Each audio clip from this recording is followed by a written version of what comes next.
Assalamualaikum warahmatullahi wabarakatuh. Salam sejahtera untuk kita semua, teman-teman yang saya cintai. Kali ini saya akan menjelaskan satu tema yang berkaitan dengan berhubungan dengan jin itu lebih banyak mudaratnya. Tema ini saya angkat karena semakin hari semakin atraktif saja itu pengaruh-pengaruh dan tawaran-tawaran dari jin kepada umat manusia. Banyak orang mungkin mengalami hal ini. Suatu hari ada seseorang datang kepada saya, lalu orang itu mengaku dirinya dikuasai oleh jin, bahkan akan didaulat oleh kaum jin sebagai komandan dari pasukan mereka. Ini menarik karena apa? Karena kok bisa-bisanya itu ya jin berhubungan dengan manusia.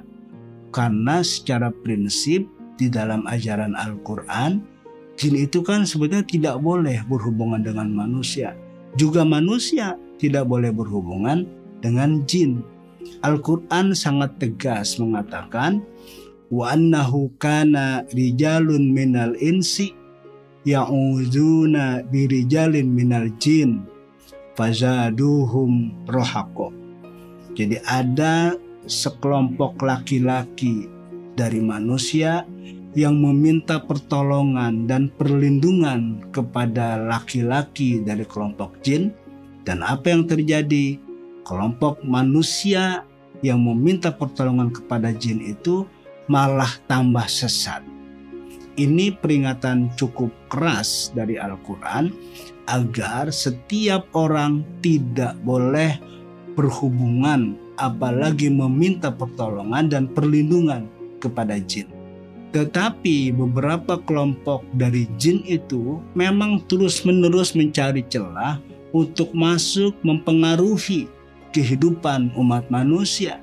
Karena itu orang yang tadi saya ceritakan, sebelum datang ke saya misalnya, orang itu datang ke banyak ustadz-ustadz yang dinilai oleh orang itu cukup mampu memberi petunjuk, membantu dia agar dia terbebas dari pengaruh jin. Tetapi apa yang terjadi setelah diceritakan tentang mimpi-mimpinya, tentang kesaktian-kesaktiannya, malah orang-orang yang dianggap guru, ustadz, muallim itu berbalik meminta atau memohon ingin menjadi muridnya, karena orang itu dianggap lebih tinggi ilmunya oleh mereka. Teman-teman yang saya cintai, apa yang saya lakukan terhadap orang itu? Orang itu saya minta silahkan menghadirkan saja itu jin yang menurutnya ada dalam dirinya dan menguasai kehidupannya. Maka dia kemudian menampilkan seolah-olah dia mengaku dirinya jin dan berbicara dengan saya baik-baik. Lalu saya bilang kepada dia, kalau benar-benar kamu itu jin, karena saya sini tidak tahu secara pasti apakah itu pura-pura, bohong, tapi melihat situasi dan perangainya, karena orang itu saya cukup kenal dan percaya, dia tidak bohong, dia jujur keadaannya seperti itu. Maka saya bilang kepada yang mengaku jin itu, saya bilang kamu pergi dan kamu tidak usah lagi masuk mengganggu teman saya ini. Lalu jin itu dengan sombong mengatakan, kamu tidak bisa mengusir saya karena saya adalah penguasa wilayah ini.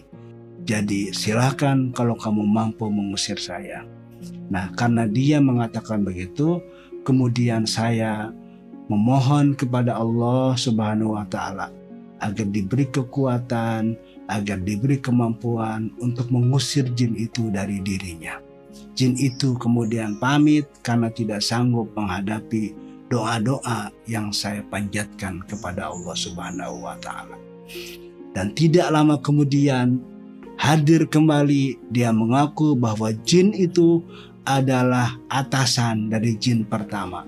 Dan dia mengaku dia lebih kuat, dia lebih hebat, karena itu saya menurutnya sudah pasti tidak mampu mengusir dan membuat dia keluar dari diri teman saya itu. Teman-teman yang saya cintai, dan saya tetap memohon dan berdoa kepada Allah dengan cara membaca ayat suci Al-Quran, hadarat kepada Rasulullah, para sahabat, para nabi, dan para aulia, lalu kemudian membaca sholawat, dan akhirnya jin itu pun yang mengaku dirinya lebih hebat dari yang pertama tadi itu tidak sanggup lagi berada dalam diri teman saya, dan akhirnya dia pamit. Teman-teman yang saya cintai, dan itu terus setelah yang kedua akan ada lagi atasannya, dan atasannya. Yang ingin saya sampaikan, situasi seperti ini banyak sekali mengecoh orang-orang yang beriman. Karena apa? Karena baik seseorang yang di dalamnya dikuasai oleh jin maupun orang yang diminta membantu mengeluarkan jin biasanya sering terperdaya, sering terkecoh dia oleh pernyataan-pernyataan jin. Karena itu saya perlu sampaikan tema ini, mengingat terakhir ini begitu fenomenal suasana yang tadi saya ceritakan. Saya yakin banyak orang mengalami hal ini. Kita tahu jin itu seperti halnya manusia. Dia bisa jahat, dia bisa baik, dia bisa beriman, dia bisa kafir. Karena itu ketika jin dan manusia itu jahat, maka keduanya memiliki sifat-sifat setan, yaitu sifat-sifat yang terkutuk, sifat-sifat yang ingin menjerumuskan umat manusia. Di antara jin yang telah memiliki sifat setan itu, di atasnya lagi ada yang kita sebut iblis. Dia berasal dari jin, memiliki sifat-sifat setan, lalu karena dia memiliki derajat yang tinggi secara spiritual, maka dia disebut iblis. Jadi dalam salah satu kisah, iblis dan malaikat itu awalnya sama. Mereka beribadah puluhan tahun, bahkan ada yang menyebut ratusan tahun beribadah kepada Allah. Tetapi Allah ingin menguji kemurnian para malaikat yang di dalamnya ada jenis iblis tadi itu. Apakah mereka murni ikhlas karena Allah beribadah sehingga melahirkan ketawaduan dan pengabdian kepada Allah. Maka saat itu Allah menciptakan Nabi Adam alaihissalam sebagai khalifah di muka bumi, dan Allah kemudian berfirman kepada para malaikat, wa izkulna lil malaikati usjudu li adama fasajadu. Semua para malaikat tadi itu bersujud kepada Adam mengikuti perintah Allah, illa iblis, kecuali iblis yang tidak mentaati perintah Allah untuk bersujud kepada Adam. Dan dalam Al-Quran dikatakan kana minal jin. Jadi iblis yang menolak perintah Allah untuk bersujud kepada Adam itu berasal dari bangsa jin. Teman-teman yang saya cintai, terlihat kemudian dari kelompok malaikat yang sangat taat dan terus-menerus ratusan tahun beribadah kepada Allah itu, Allah membuktikan bahwa dari kelompok mereka ada dari kaum jin yang namanya iblis, yang ternyata mereka tidak sama dengan para malaikat.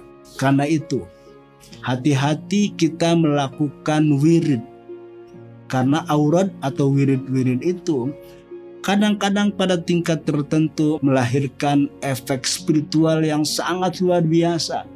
Makanya banyak orang yang meyakini bahwa kalau kita merutinkan wirid-wirid tertentu, kita harus memiliki guru. Karena apa?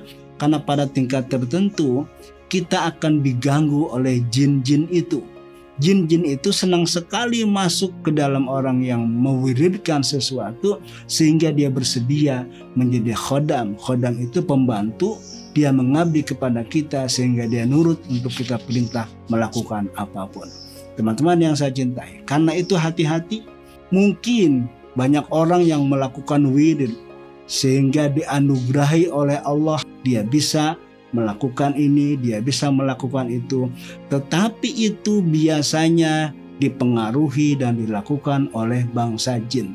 Nah, pada saat itu banyak orang lupa bahwa tujuan utama melafalkan wirid-wirid tertentu itu adalah karena Allah. Karena itu doa di awal zikir yang diajarkan oleh Rabi'ah Adawiyah, Ilahi anta maqsudi, ya Allah Tuhanku, engkaulah tujuanku, waridoka matlubi, dan hanya ridomu yang aku minta. a'tini mahabbataka wa ma'rifataka. Karena itu berikanlah ya Allah cinta kasihmu dan pengetahuanmu. Nah itu penting menjadi kata kunci, karena buat orang-orang yang secara rutin, apalagi buat orang-orang yang secara sengaja bertujuan tertentu sehingga dia mengamalkan wiridan atau amalan-amalan yang tujuannya sudah dia state di awal, maka biasanya yang datang, yang masuk ke dalam kehidupannya adalah pengaruh jin. Disinilah kita harus tarik ke awal bahwa tujuan utama dari apa yang kita lakukan ini adalah Allah. Karena pada tingkat tertentu orang yang melafalkan secara rutin aurat tertentu, maka akan didatangi oleh jin yang membawa berbagai macam keistimewaan.